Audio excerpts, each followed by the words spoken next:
मैं आजकल कोरिया में मुक़ीम हूँ और थोड़ा-सा मैंने अंदाज़ा लगाया है कि पाकिस्तानियों को भी कोरिया में बड़ी दिलचस्पी हो रही है, जनूबी कोरिया में।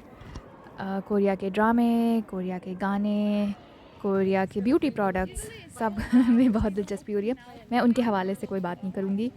ना ही मैं कोई इमिग्रेशन के बारे में मशवरा दूँगी, तो शायद ये कोई बहुत मालूमाती वीडियो नहीं हो, मगर आपको कोरिया के कुछ मशहूर मकामात दिखाऊँगी। क्या पता आपकी किस्मत भी हो कोरिया आना एक दिन। कोरिया में भी बड़े शहरों में ट्रैफ़िक बहुत होती है, गाड़ी चलाने का तरीका भी थोड़ा जंगली होता है, मैं और कोई लफ्ज़ नहीं बोलूँगी। तो मैं थोड़ा डरती हूँ बड़े शहरों में, मैं पब्लिक ट्रांसपोर्ट यूज़ करके आती हूँ। पब्लिक ट्रांसपोर्ट का निज़ाम बहुत अच्छा है, आप कार्ड ले लो, उस कार्ड में पैसे जमा करो और आराम से आओ-जाओ। मुझे कभी कोई मसला नहीं हुआ है, कोई छेड़-छाड़ नहीं, बस रश हो जाता है, तो ज़ाहिर है। ये है इंपीरियल पैलेस, सोल में मुक़ीम है ये जगह। ये है चेंज ऑफ़ गार्ड सेरेमनी, जो जब बादशाहों के सिपाही तब्दील होते थे तो वो इस तरह की तक़रीब मुनक़्क़द करते थे। जोसेन डायनेस्टी की मलकियत थी ये पैलेस। 500 साल उन्होंने साउथ कोरिया पे हुक्मरानी की है। पैलेस में और भी हसीन चीज़ें हैं, एक गार्डन है, बाग बड़ा प्यारा सा, चलने फिरने के अच्छे मकामात हैं। बहुत बड़ा पैलेस है, बहुत वसी ज़मीन पे है। अभी सर्दियों का मौसम है तो सब सूखा-सूखा लग रहा है, मगर जब हरा भरा होता है तो और हसीन लगता है। मुझे तो अभी भी हसीन लग रहा है। तो ये आर्किटेक्चर आपको कोरिया में जगह-जगह मिलेगा। जोसेन डायनेस्टी का है, बहुत खूबसूरत है। ये वाला जो हिस्सा है, यहाँ पे बादशाह की पार्टीज़ करते थे। अजीब सी जगह है पार्टी करने की, क्योंकि आप देखें ना, नीचे तो झील है, सर्दियों में तो बहुत ठंड लगती होगी, और वैसे भी अगर कोई कुछ लड़ाई हो गई या बादशाह सलामत को कोई बात ना पसंद आ गई तो वो तो सीधा झील में फेंकवा देते होंगे। लेकिन खैर, अंदर तक जाने की रसाई नहीं थी, हमें यहीं से देखना था। यह माहौल बहुत अच्छा है, कितने आराम से सब आए हुए हैं, कोई तंग नहीं कर रहा, कोई एक दूसरे के सर पे नहीं चढ़ा। फिर पैलेस से निकल के हम रेस्टोरेंट जा रहे थे तो रास्ते में ये मार्केट मिल गई चलते हुए, तो मैंने ज़रा 2 कप उठा लिए। अच्छे लग रहे थे, लेकिन मेरे पास इससे ज़्यादा गुंजाइश नहीं थी। लेकिन मेरे पास सामान में गुंजाइश नहीं थी, क्योंकि मैं ज़ाहिर है सूटकेस भरा हुआ था मेरा।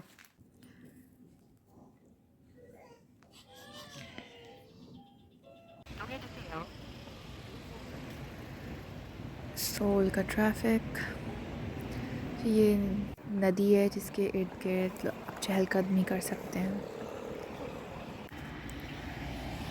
ये देखिए ट्रैफिक कितना है, गाड़ियाँ शाम का वक्त है, गाड़ियाँ जो हैं थोड़ा आगे आ गई।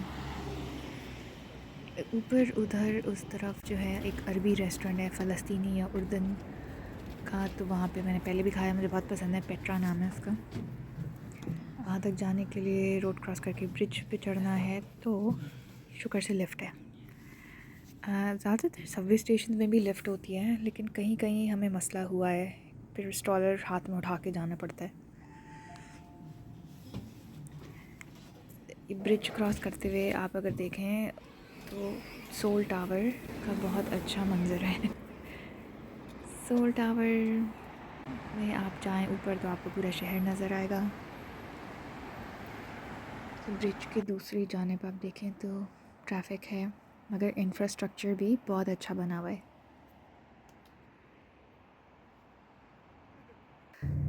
ये नीला नीला दरिया, इधर हान रिवर कहते हैं इसको, और अभी मैं जा रही हूँ ईटेवान, जो कि सोल का एक इलाका है, डिस्ट्रिक्ट है। ईटेवान में है सोल की सबसे बड़ी और पुरानी मस्जिद, जो कई साल पहले मलेशियन गवर्नमेंट के दिए हुए पैसे से और भी दूसरी तरह की फ़ंड रेजिंग से मिल के तामीर की गई थी।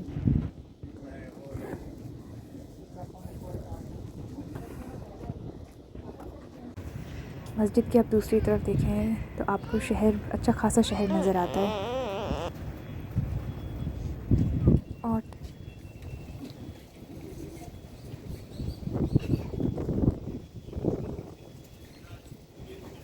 औरतों का सेक्शन भी है।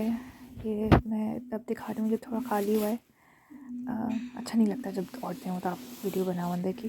मर्दों का सेक्शन ज़ाहिर है बड़ा है, लेकिन मैं अंदर उसके नहीं गई। जब मस्जिद से आप जैसे ही निकले होंगे इस्लाम स्ट्रीट पे इस्तांबुल कैफ़े सबसे पुराना टर्किश कैफ़े है, लेकिन वो बंद था तो मैं दूसरे टर्किश कैफ़े चली गई, वो भी अच्छी जगह है। एक पाकिस्तानी रेस्टोरेंट भी था यहाँ पे हूर के नाम से, जहाँ मैंने हलीम खाई, मुझे बहुत मज़े की लगी हलीम।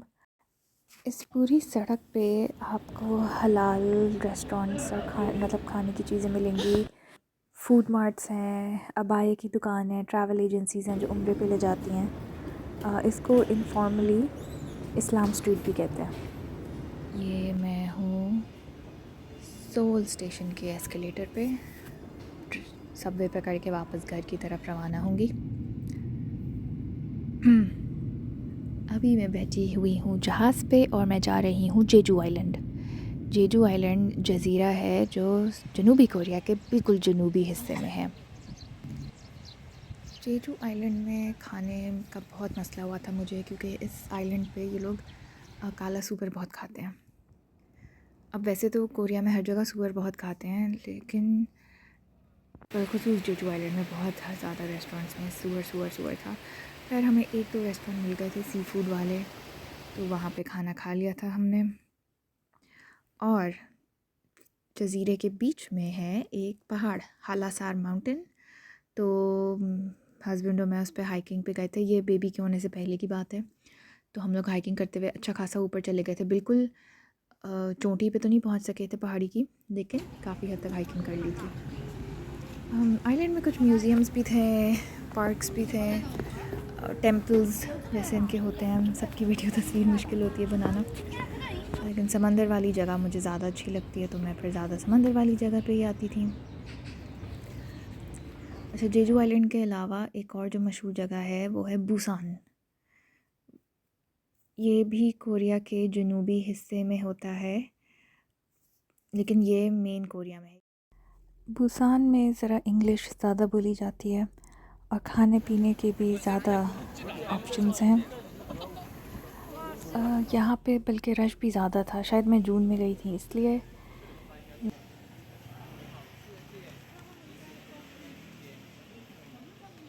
लेकिन अच्छा था, बीच पे ही थी मैं, मुझे समंदर बहुत पसंद है। समंदर के किनारे ही थे ज़्यादा। थोड़ी सी हाइकिंग की थी यहाँ पे, बस लेके घूम रहे थे हम। बुसान क्योंकि मेन कोरिया से कनेक्टेड है तो यहाँ सबवे भी चलती है, और पैदल चलने वाली जगह पे मोटरसाइकिल चल रही है, तौबा है।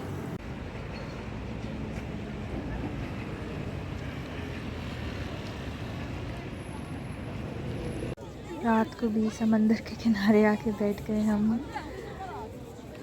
अच्छा था, लोग थे, काफ़ी रश था, लेकिन दम नहीं घुट रहा था या घबराहट नहीं थी।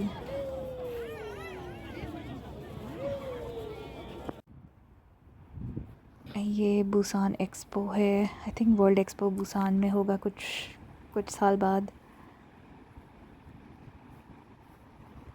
तारीख़ी तौर पे जापान से तिजारत करते थे बुसान, क्योंकि करीब पड़ता है जापान से। अब मैं हूँ कोरिया के मशरक़ी हिस्से में, गैंगनॉन्ग प्रोविंस, ईस्ट प्रोविंस। इसके बारे में इतना नहीं सुनने को आता, जैसे बुसान और जेजू आइलैंड के तो ड्रामों में बड़े रेफरेंस होते हैं। अभी मैं हूँ नाकासान टेम्पल पे, और ये बिल्कुल पहाड़ी के ऊपर है, बुद्धिस्ट स्टैचू। यहाँ से पीछे शहर भी नज़र आ रहा है जो सॉकचू है। लेकिन ये फेरिस व्हील था, इसमें हम बैठ गए थे। है पूरा मुकम्मल कैप्सूल की तरह है, तो सर्दी नहीं लगेगी। ये सॉकचू का बाज़ार था जहाँ हम आए थे। ज़्यादातर खाने पीने की चीज़ें थी, पर मैंने कुछ टोकरे शोकरे ले लिए। अच्छा, सॉकचू में मैं जब सॉकचू म्यूज़ियम गई तो वहाँ पे करेंसी उन्होंने मुख्तलिफ़ ममालिक की लगाई हुई थी, और उनके सिक्के, तो उसमें पाकिस्तान की भी थी, जो हमारे पुराने सिक्के थे ना।